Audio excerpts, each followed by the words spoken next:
So what's up everyone? This is Sherwin from All About Coins ulit. And so meron tayong mga coins from ating katrabaho, bagong katrabaho.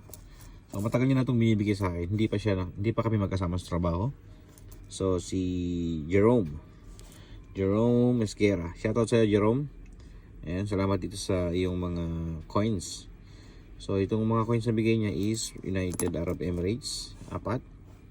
Ayan, then yung dalawa is from I think this Syria and then Oman. Ayan, so simulan natin kay yan. Ayan, ito yung pinakamaganda to. Ang dami na tayong ganito pero kinikip pa rin natin. Ayan.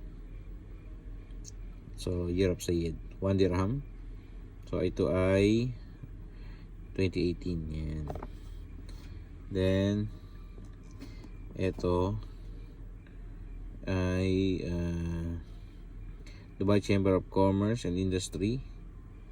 Ayan, Golden Jubilee, 1 dirham din yan. Ibang design.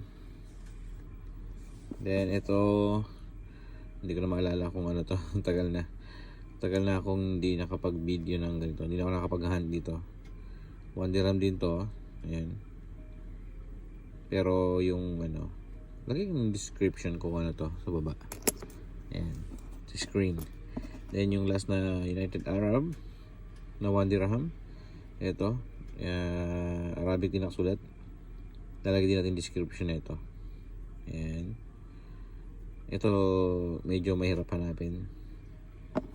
Ayan. Then yung 50 baysa ng Oman. Ayan, 2015. Alam ko commemorative to eh. Sultanate of Oman. Okay, so 50 baysa, parang 50 pills, ganun. Then yung last natin ay from Syria.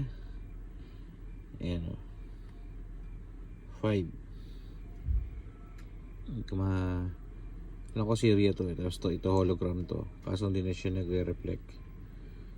Ayan. Yan ang ano, coat of arms ng Syria. Ayan, alright. So yan ang mga bigay ni Jerome. Salamat ulit. And pakita ko sa inyo yung aking mga yan. So ito yung aking collection. Jerome, check mo to. Check this out. Ayan o. Kompleto na to. Ayan. Actually, nagkandahulog-hulog siya. Alright. So, pinakita ko lang para makita ni Jerome. United Arab Emirates Commemorative 1 dirham coin collection. Bye-bye.